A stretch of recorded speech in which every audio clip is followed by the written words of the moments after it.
Hukuman bagi Ferdi Sambo, Putri Chandrawati, Ricky Rizal, dan Kuat Ma'ruf belumlah inkrah. Bertarung di meja pengadilan tinggi menjadi langkah hukum selanjutnya yang mereka tempuh demi mendapat keringanan hukuman. Meski vonis hakim telah memenuhi rasa keadilan bagi keluarga Brigadir Yosua, masihkah ada peluang Sambo CS mengubah keputusan hakim? Saya, Niluh Puspa, mencari jawabnya.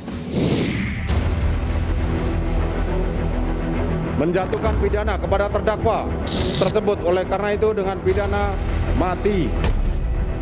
Menjatuhkan pidana terhadap terdakwa Putri Chandrawati dengan pidana penjara selama 20 tahun.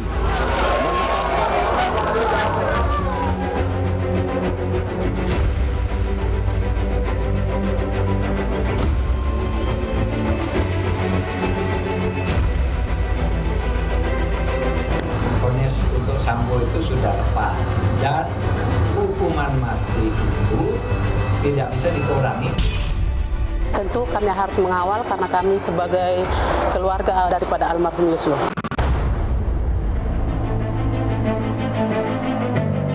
Saya tidak boleh berhenti menantikan keadilan.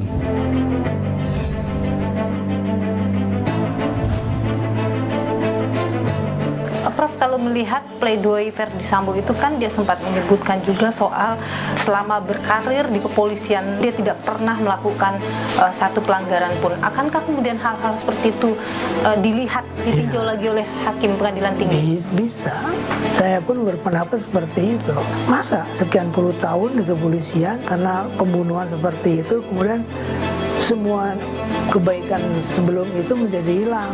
Nah, ini kan tanda petik ya, tidak adil lah bahasa kita. Walaupun bagi korban juga tidak adil. Itu bisa saja jadi celah bagi Ferdi Sambo ya. Apa yang Ricky Rizal sampaikan belakangan ini terkait dengan banding?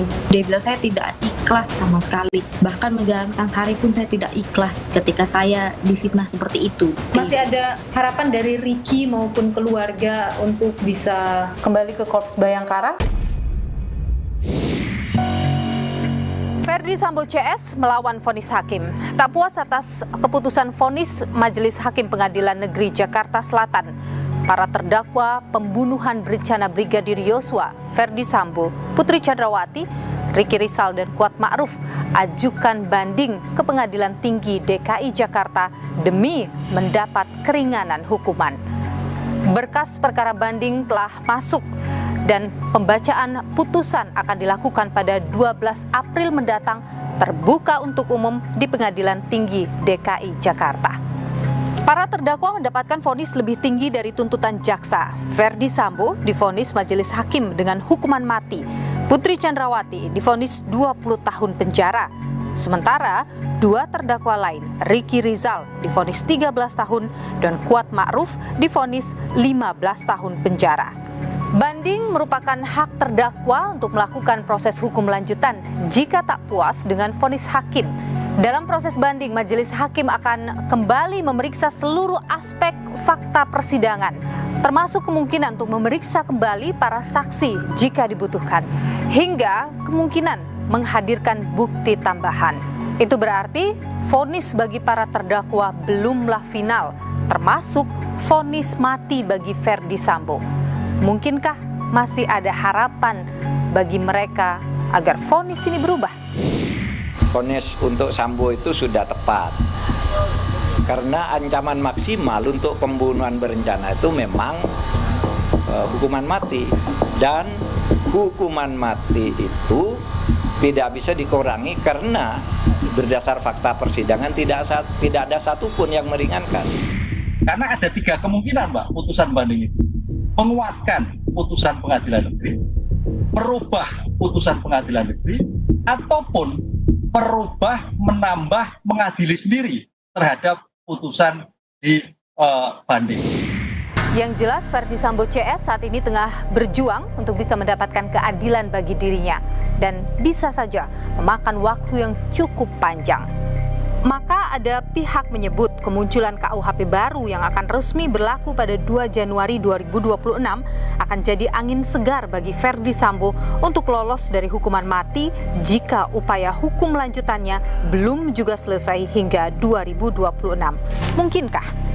Saudara, kami coba untuk menghubungi pihak keluarga dari Ferdy Sambo dan Putri Chandrawati, yakni anaknya atau putri pertama Ferdy Sambo dan Putri Chandrawati, namun sayang sekali mereka masih belum berkenan untuk merespon permohonan atau permintaan wawancara dari kami. Kami mencoba untuk menghubungi keluarga dari Ricky Rizal dan kami mendapatkan pesan singkat yang dikirimkan oleh istri dari Ricky Rizal yang menyampaikan harapannya terkait dengan upaya banding yang dilakukan oleh sang suami.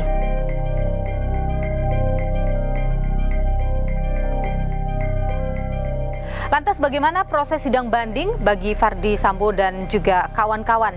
Mungkinkah akan penuh gejolak seperti sidang-sidang sebelumnya?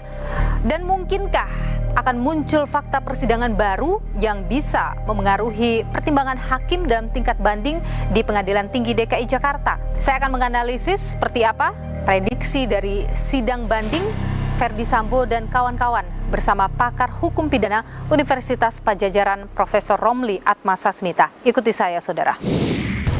Menjatuhkan pidana kepada terdakwa tersebut oleh karena itu dengan pidana mati.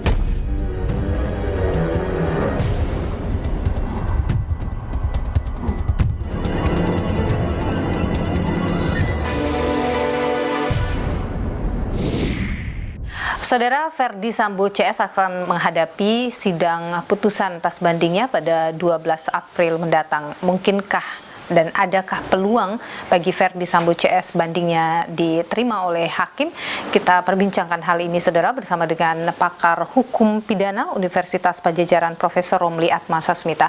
Prof. Romli, sehat selalu, Prof. Alhamdulillah. Jadi Prof. Romli, kalau Anda melihat vonis mati terhadap Ferdy Sambo ini kan belum final karena masih ada upaya hukum lanjutan. Bagaimana peluangnya Anda lihat, Prof? Kalau secara hukum peluang itu antara iya apa enggak gitu aja. Kalau lihat dari awal ya, putusan pengadilan pertimbangannya itu tidak ada yang meringankan sama sekali. Hakim pun gitu tentang jaksa tidak ada yang meringankan, bla bla bla.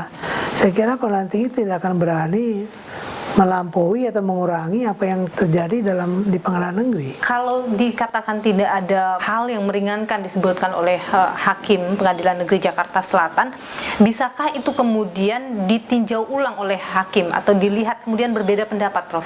Boleh, bisa saja berbeda pendapat. Yang penting kan bukan perbedaan pendapatnya nanti. Kita harus baca mengapa dia berubah. Kalau ada perubahan dari apa yang dipertimbangkan Pengadilan Negeri, itu yang kita perlu pertanyakan.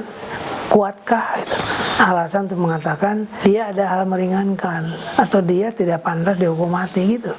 Prof, kalau melihat pledoi Ferdy Sambo itu kan dia sempat menyebutkan juga soal selama berkarir di kepolisian selama puluhan tahun dia tidak pernah melakukan satu pelanggaran pun. Akankah kemudian hal-hal seperti itu ditinjau lagi oleh hakim Pengadilan Tinggi? Bisa. Sebagai anggota Polri, saya tidak pernah melakukan pelanggaran pidana, pelanggaran disiplin maupun kode etik. Bahkan telah menerima bintang Bayangkara Pratama dari Bapak Presiden yang membuktikan dharma bakti saya bagi Polri yang tanpa cacat dan celah selama berdinas. Saya pun berpendapat seperti itu. Masa sekian puluh tahun di kepolisian karena pembunuhan seperti itu, kemudian semua kebaikan sebelum itu menjadi hilang. Nah, ini kan tanda petik ya, tidak adil lah bahasa gitu. Walaupun bagi korban juga tidak adil kalau dia diputus bebas atau tidak dihukum mati kan begitu. Jadi kalau bagi saya pribadi, menurut agama manapun tidak ada orang yang sempurna, pasti ada orang itu yang menyimpang. Kalau sampai mati berarti dia tidak punya hak hidup sama sekali. Pantas nggak, layak nggak, undang-undang saja ya sudah mengakui bahwa manusia itu punya hak asasi. Sebetulnya sih harusnya ada hal meringankan. Jadi harus. itu bisa saja jadi celah bagi Verdi Sambo ya? Bisa. Celah juga bagi pengadilan tinggi untuk meninjau kembali. Prof, yang juga kan sebenarnya masih terus disuarakan oleh kubu Verdi Sambo adalah soal pelecehan seksual, yang mana itu dikesampingkan oleh pengadilan negeri. Apakah itu juga akan menjadi hal yang bisa diungkit kembali atau ditinjau kembali, Prof? Yang pelecehan, perkosaan itu minimal 2 saksi. Saya dulu udah mengatakan, kepikiran saya bahwa hubungan antara pelecehan itu jauh sekali. Yang melihat mendengar tidak ada, yang ada dia mendengar dari korban.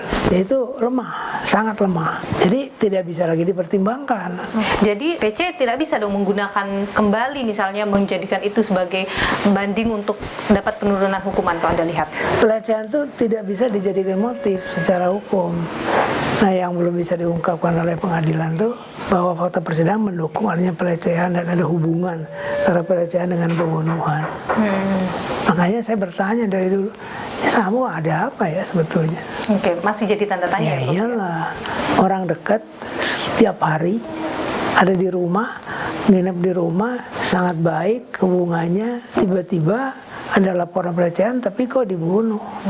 Tapi Anda melihat putusan apa yang diambil oleh Hakim Wahyu dan kawan-kawan dalam proses itu sudah cukup baik, Prof? Hakim Wahyu itu yang tiga-tiganya memang serius ya, bertanya, tapi juga didorong oleh emosional, dan kelihatannya hakim sudah mencurigai, tapi hakim tidak bisa membuktikan kenapa begitu istrinya itu. Oke, motif ya, Prof? Dia lapor kan, tapi nggak disuruh suaminya cepet datang ke sini, gimana lah ya, aneh gitu, kayak nggak kaget gitu. Prof, menarik juga dalam banding, Prof, ada informasi akan dilakukan secara terbuka pada 12 April. Itu satu terobosan baru itu, ya jarang-jarang terdengar. Itu positif atau gimana, Prof, kalau Anda lihat? Ya kalau menurut kita ya sebaiknya ya terbuka aja. Kenapa? Kira-kira dorongan apa yang membuat bisa dilakukan secara terbuka seperti ini, Prof? Karena perhatiannya besar kan, karena hakim juga tidak mau menjadi korban hujatan netizen.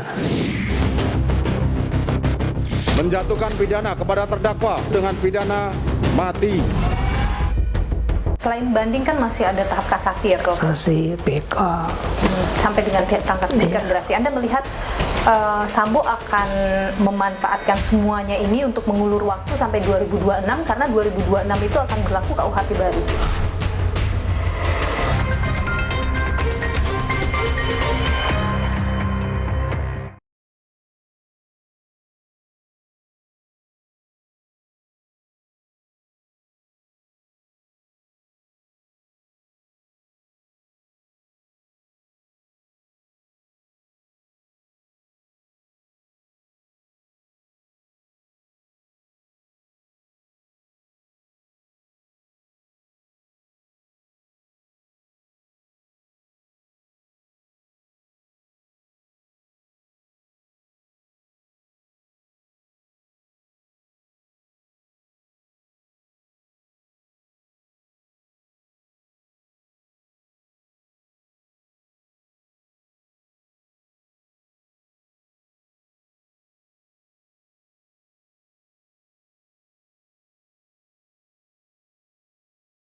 Verdi Sambo ini kan atas 2 dakwaan ya Prof, obstruction of justice, kemudian pembunuhan berencana. Menurut Anda memang 2 kejahatan yang dilakukan oleh Sambo itu sudah layak mendapatkan vonis mati ya Prof? Jadi begini, dia didakwa mati, tapi dia juga merencanakan untuk menggagalkan bukti-bukti yang ada. Dan dia yang menginstruksikan semua orang kan. Ya. Itu luar biasa dia. Menggagalkan penyidikan dan atas keterlibatan dirinya gitu ya Prof? Jadi tidak ada hal meringankan karena bahasa hukum jaksa kan begitu. Ya, tidak ada hal yang meringankan. Hakim pun mengatakan Dari sisi itu, bukan dari sisi kemanusiaan, bukan. Tapi yang mana yang harus lebih kuat Prof? Apakah hakim tidak memperhitungkan masalah sisi kemanusiaan, itu hal yang biasa saja banyak terjadi gitu Prof? Sebetulnya hakim kalau lihat pasal 5 Undang-Undang Kehakiman ya, diminta diwajibkan menggali nilai-nilai ya keadilan yang berkembang dalam masyarakat. Oke.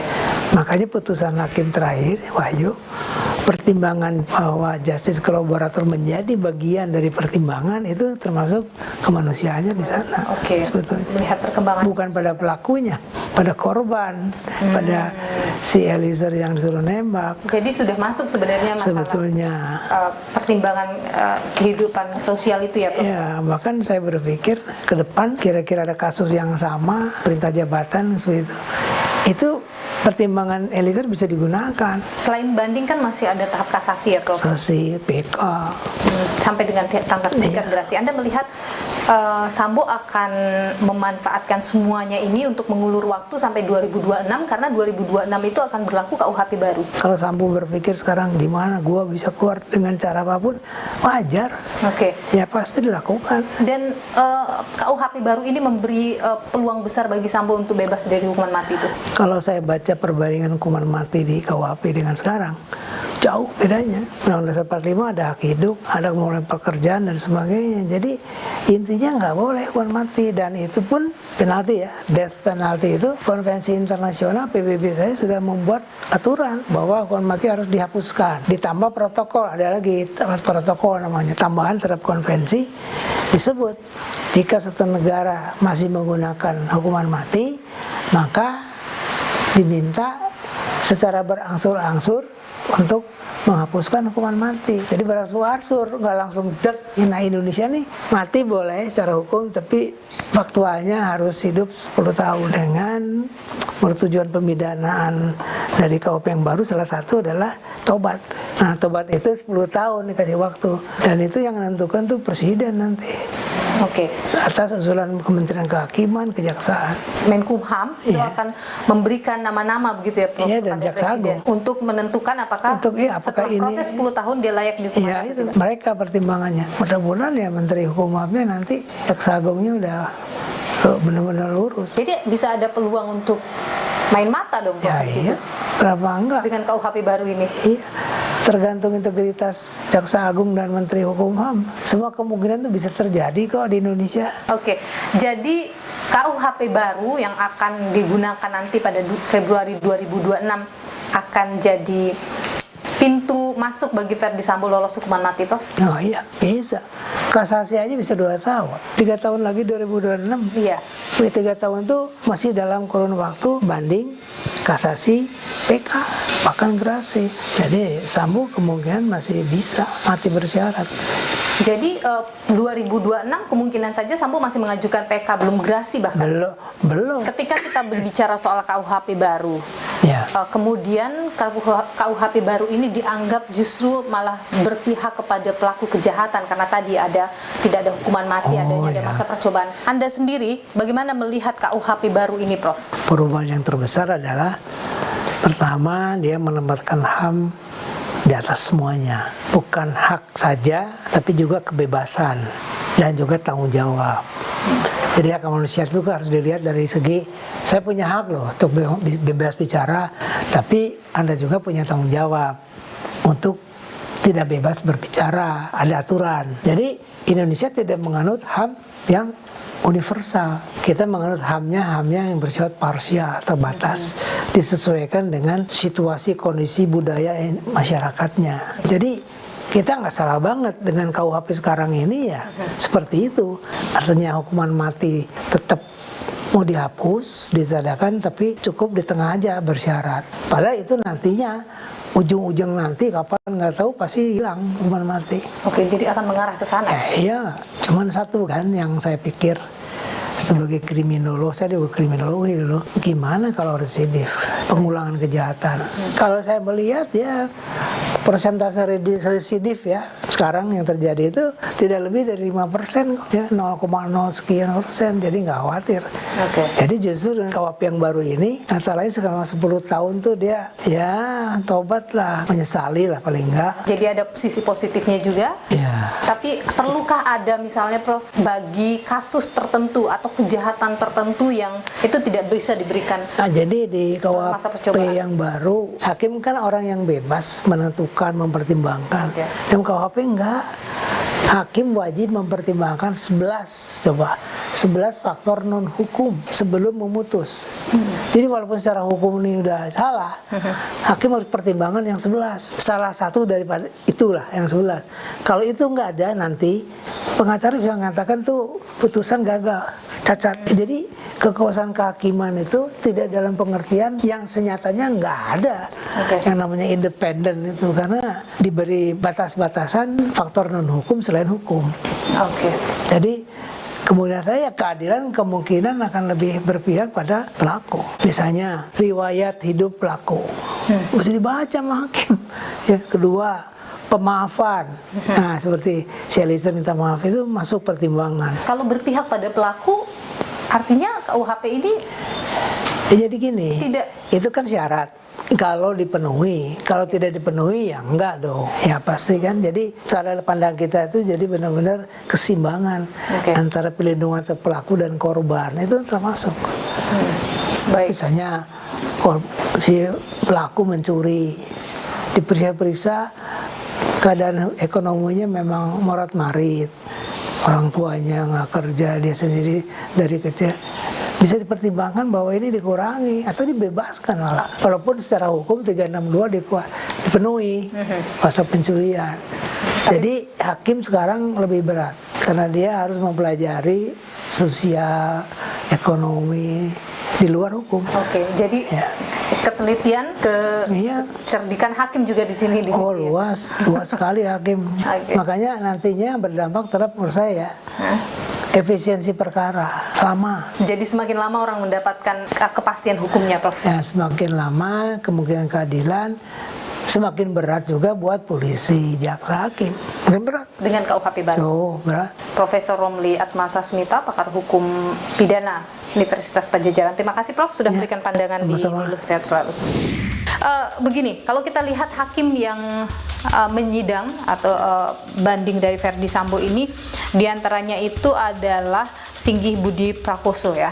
Dan kita tahu bersama bahwa dia ini memiliki rekam jejak salah satu hakim yang pernah memotong vonis terdakwa Joko Chandra dan juga Pinangki. Apakah Anda, mungkin pihak keluarga, ada kekhawatiran jangan-jangan di sini ada pemotongan lagi?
Kami percaya Bapak Hakim yang mulia, ketua maupun anggota adalah utusan Tuhan dan perpanjangan tangan Tuhan. Kami yakin dan percaya hakim akan bisa memberikan putusan vonis yang terakhir, yaitu seberat-beratnya karena mereka terpenuhi di dalam pembunuhan berencana yang merampas nyawa anak saya secara sadis dan keji.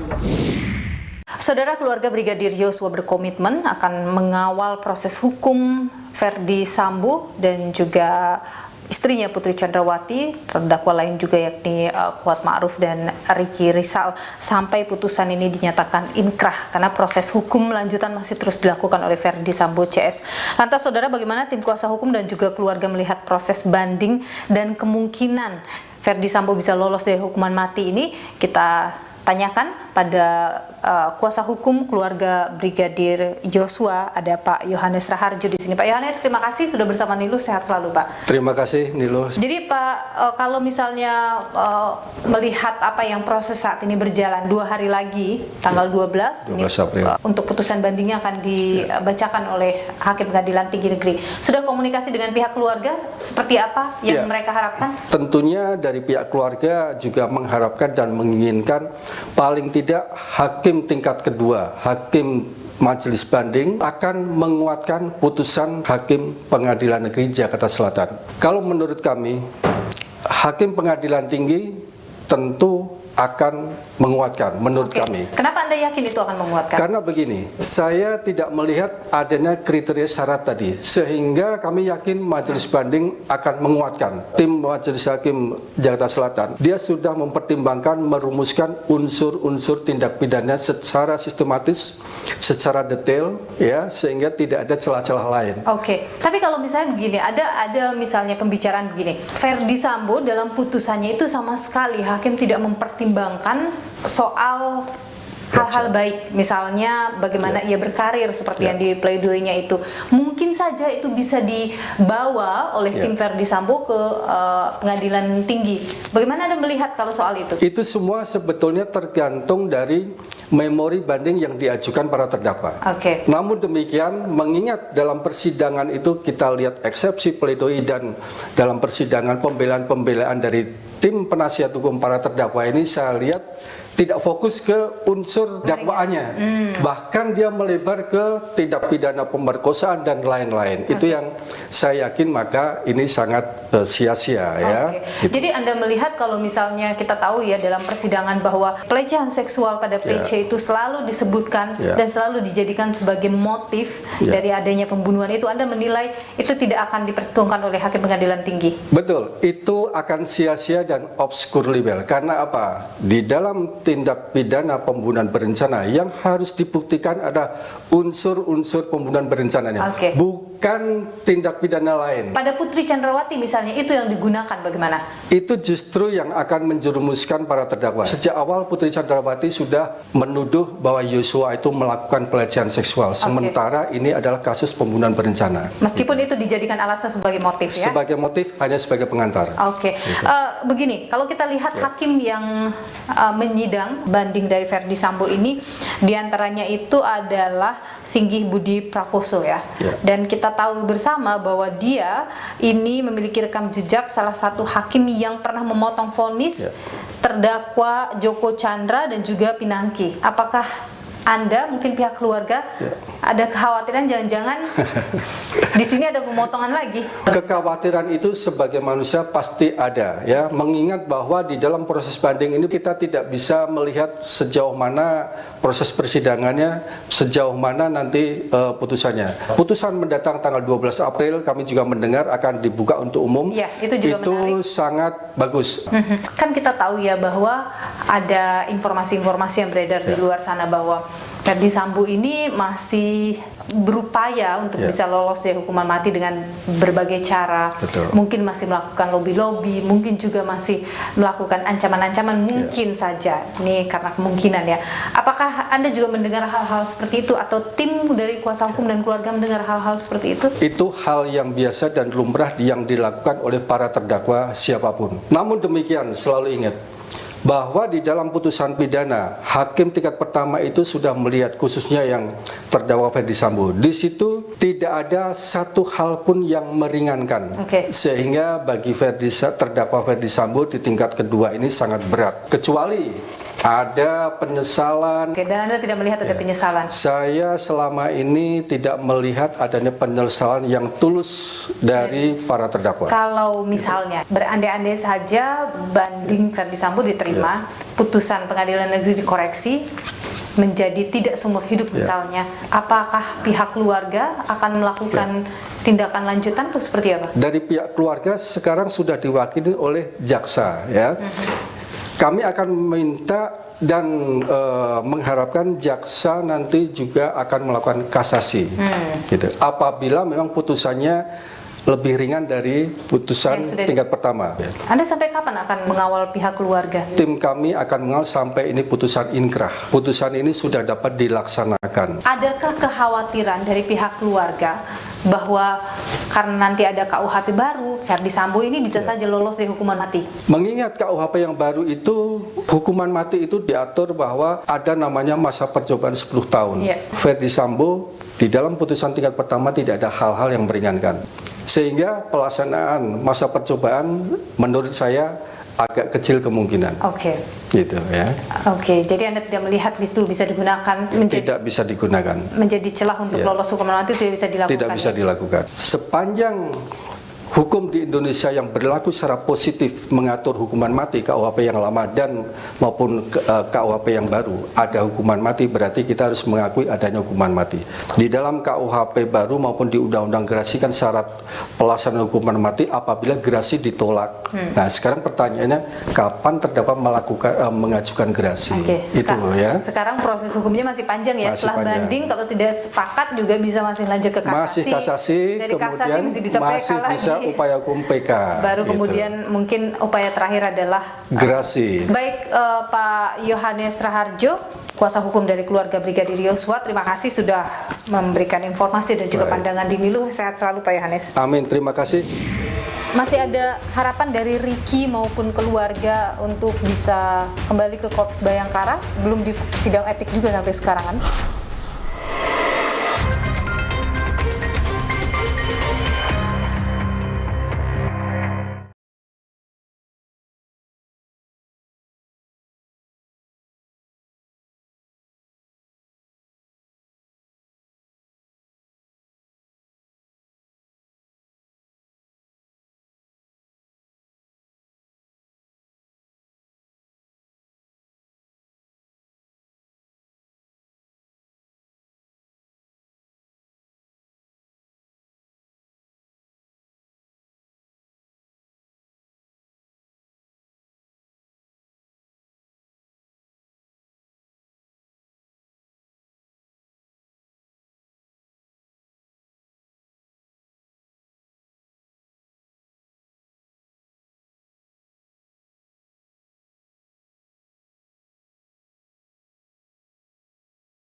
menjatuhkan pidana kepada terdakwa tersebut. Oleh karena itu dengan pidana mati, menjatuhkan pidana terhadap terdakwa Putri Chandrawati dengan pidana penjara selama 20 tahun. Menetap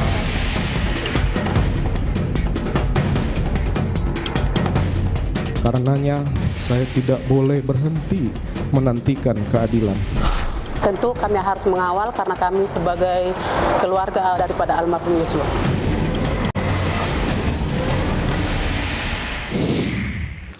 Saudara, Ricky Rizal menjadi salah satu terdakwa dalam kasus pembunuhan Brigadir Yosua. Di Pengadilan Negeri Jakarta Selatan, Ricky divonis 13 tahun penjara. Sementara itu, dari sisi etik sampai dengan saat ini, Ricky Rizal belum disidang kode etik oleh Korps Bayangkara atau Polri, saudara. Dan ini tentu menjadi secerca harapan mungkin saja setelah proses banding yang dilakukan. Kalau misalnya itu diterima oleh pengadilan tinggi, mungkin saja bisa menjadi harapan bagi Ricky Rizal untuk mendapat keringanan hukuman dan juga mungkin masih bisa kembali ke Korps Bayangkara. Kita berbincangkan hal ini seperti apa harapan dari pihak keluarga bersama tim kuasa hukum dari Ricky Rizal, ada Zena Dinda De Vega. Mbak Zena, terima kasih sudah bersama Nilu, sehat selalu. Terima kasih Mbak Nilu. Ya, jadi Mbak Zena, sejauh ini seperti apa harapan Anda? Mungkin ada keyakinan banding mungkin akan diterima oleh pengadilan tinggi misalnya? Harapannya pasti harusnya turun jauh sekali. Pidana itu harusnya sesuai perbuatannya, Mbak. Di sini perbuatan klien saya itu sangat sekali, tidak ada, sangat minim sekali dibandingkan para pelaku yang eksekutor maupun yang sebagai otaknya ya, si Ferdy Sambo itu. Jadi saya pikir harusnya bisa lebih turun dari itu, dan saya berharap juga hakim pengadilan tinggi dapat berlaku adil dan memberikan keadilan kali ini untuk Ricky Rizal. Oke, apa yang menjadi poin penting di memori banding Anda? Sebenarnya dari memori banding yang kami telah sampaikan itu tidak jauh beda dengan pledoi ya. Dan kedua juga kita masukkan poin bahwa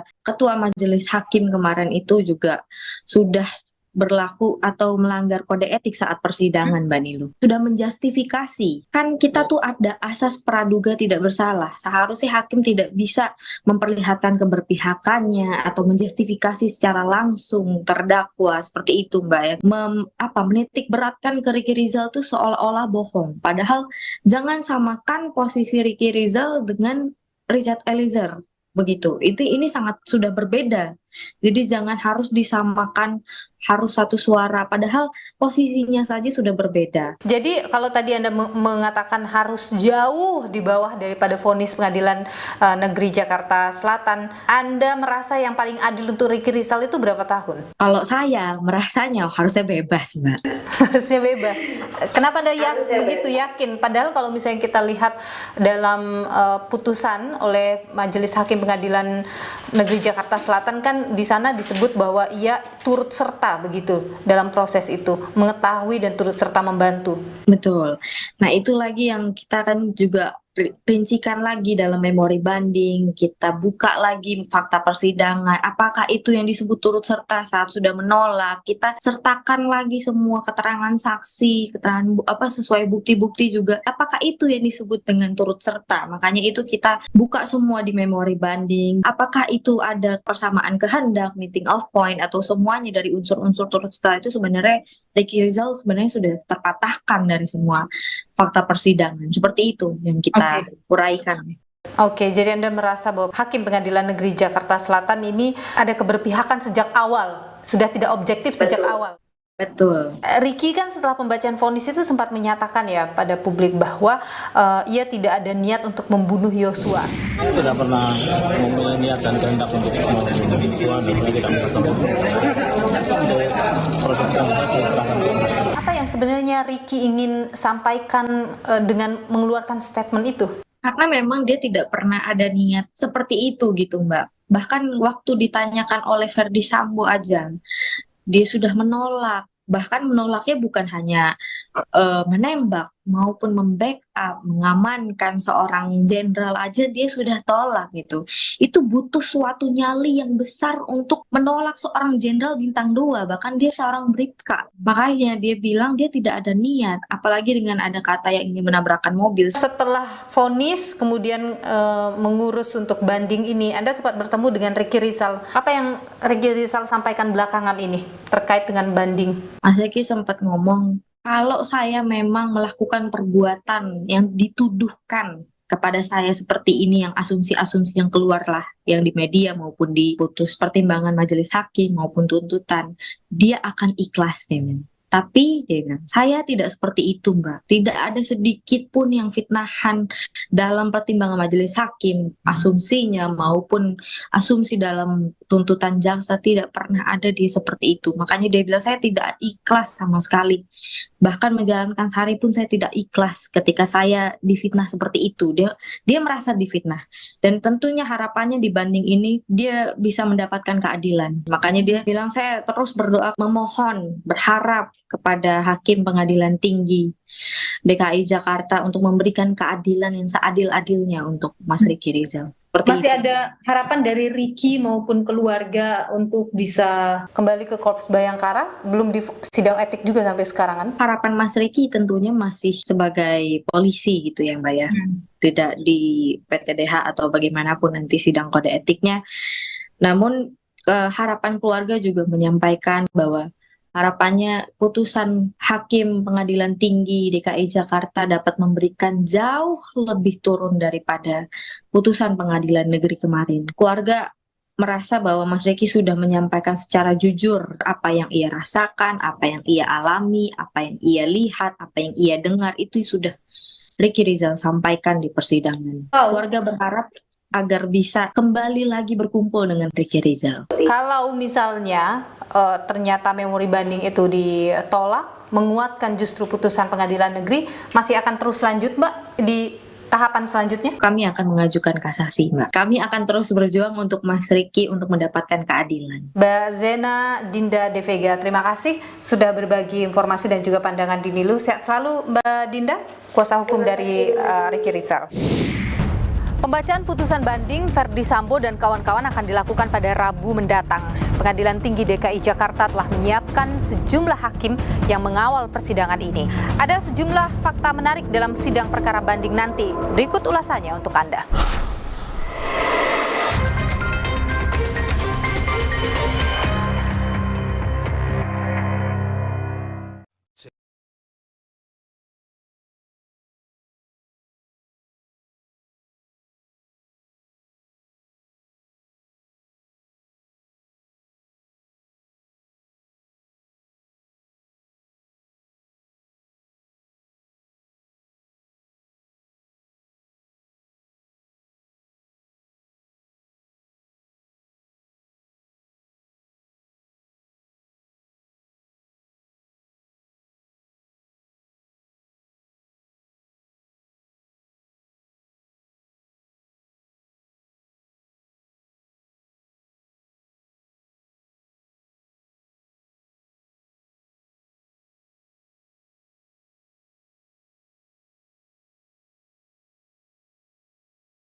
menjatuhkan pidana kepada terdakwa tersebut oleh karena itu dengan pidana mati.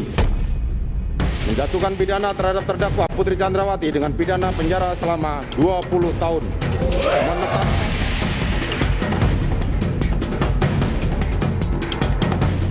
Karenanya, saya tidak boleh berhenti menantikan keadilan. Tentu kami harus mengawal karena kami sebagai keluarga daripada almarhum Yosua.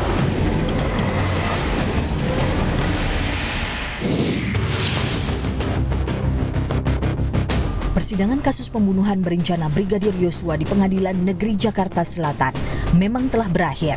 Majelis Hakim yang dipimpin Hakim Wahyu Iman Santoso memberikan vonis di luar dugaan. Ferdi Sambo divonis hukuman mati, istrinya Putri Chandrawati 20 tahun penjara, Kuat Ma'ruf 15 tahun penjara, Ricky Rizal 13 tahun penjara. Sementara Richard Eliezer yang menyandang status justice kolaborator divonis 1,5 tahun penjara. Tak puas atas putusan hakim, bekas Kadif Propam Polri ini mengajukan banding. Sambo tak sendirian, 3 terdakwa lainnya, Putri Chandrawati, Kuat Ma'ruf, dan Ricky Rizal juga melakukan perlawanan atas vonis yang mereka terima. Diketahui, sidang banding 4 terdakwa telah berjalan dan putusannya dibacakan 12 April mendatang. 5 anggota Majelis Hakim Pengadilan Tinggi DKI Jakarta mengadili proses banding Sambo dan kawan-kawan. Singgih Budi Prakoso, Ewit Sutriyadi, Mulyanto, Abdul Fatah, dan Tony Pribadi. 4 dari 5 hakim menjadi ketua majelis untuk masing-masing terdakwa. Yang menarik perhatian, 2 hakim yang menangani perkara banding Ferdi Sambo dan Putri Chandrawati, Singgih Budi Prakoso menjadi ketua majelis hakim dalam perkara banding Ferdi Sambo. Hakim Singgih diketahui pernah memangkas hukuman 2 perkara yang menjadi sorotan publik. Sempat menangani kasus Jaksa Pinangki, Hakim Singgih memangkas hukumannya dari 10 tahun menjadi 4 tahun penjara. Hakim Singgih juga pernah memegang kasus sang koruptor ulung Joko Chandra. Hakim Singgih mengurangi masa hukuman Joko dari 4,5 tahun menjadi 3,5 tahun penjara. Ewit Sutriyadi menjadi ketua Majelis Hakim Sidang Banding Putri Chandrawati. Hakim Ewit pernah menangani kasus penyelundupan sabu internasional seberat 420 kg. Dalam perkara ini, Hakim Ewit menghukum mati 3 pelaku, sementara 10 pelaku lainnya dihukum 15-20 tahun penjara. Harapan keadilan masih ada walaupun hanya setitik saja. Lantas, bagaimana kans Ferdi Sambo lolos dari hukuman mati? Bisa ya, bisa tidak. Kan tergantung persepsi dan penguasaan dari majelis hakim tingkat banding dan tingkat kasasi, tingkat PK di dalam menguasai masalah-masalah hukum atau isu-isu hukum yang memang harus diselesaikan dan diputuskan dalam tingkat kasasi. Karena tingkat kasasi adalah hanya memeriksa penerapan hukumnya, maka kemungkinan dalam tingkat kasasi agak sulit itu untuk lolos. Demikian pula juga tingkat banding. Dalam pikiran saya, tingkat banding adalah yudek fakti yang kewenangannya sama dengan tingkat pertama. Boleh saja nanti berbeda mengenai fakta-faktanya, hukumnya, tapi saya kira akan saling melengkapi nanti. Menjatuhkan pidana kepada terdakwa tersebut oleh karena itu dengan pidana mati. Menjatuhkan pidana terhadap terdakwa Putri Chandrawati dengan pidana penjara selama 20 tahun. Jalan panjang demi mendapat keringanan hukuman. Banyak celah juga yang dapat dimanfaatkan. Meski upaya hukum lanjutan merupakan hak setiap terpidana, namun harus tetap dikawal pelaksanaannya.